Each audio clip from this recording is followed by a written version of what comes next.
Tutto pronto al Parco San Giuliano per l'Home Festival da venerdì a domenica. I grandi eventi musicali finalmente tornano in questo parco meraviglioso e grande della città, un evento che però non è solo rivolto alla buona musica ma anche al divertimento, all'intrattenimento, allo stare insieme.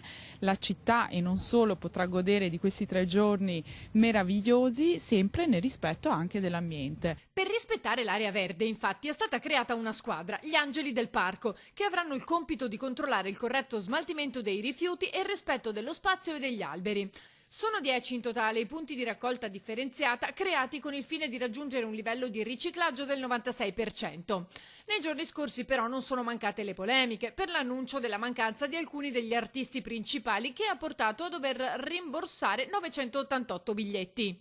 Sono stati rimborsati tutti quanti i biglietti, siamo riusciti a contenere in pratica quasi tutte le persone che hanno capito quello che stava succedendo, quindi sì, è vero che c'è stata la defezione di alcuni artisti, ma non ha intaccato comunque la manifestazione. Ecco, ovviamente i conti li facciamo alla fine, ma quante persone più o meno vi aspettate in questa 3 giorni? Ma non è il numero delle persone, secondo me è la qualità delle persone che conta di più, perché è inutile che diciamo che ci sono oltre 200 giornalisti accreditati, decine di migliaia di persone stanno arrivando. Secondo me chi vuole arrivare qua, chi vorrà vivere questo parco e chi vorrà vedere in questo parco il fatto che oltre a vedere degli artisti, dei concerti, ha la possibilità di vedere lo skyline di Venezia, per cui parliamo più di emozione che di numeri, che gli numeri poi sono freddi, mentre l'emozione puoi far capire che è soltanto vivendola questa cosa. Polemiche anche sulla presenza di amianto al San Giuliano.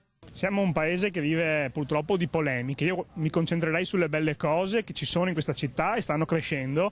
Ecco, poi si può sempre migliorare, possiamo sempre far meglio, ma se guardiamo solo i lati negativi non si va da nessuna parte. Le biglietterie saranno sempre aperte durante i 3 giorni di festival a partire dalle 15. Domenica ci sarà il Family Sunday. Con un solo biglietto d'ingresso entreranno 2 adulti che possono accompagnare ragazzi under 16.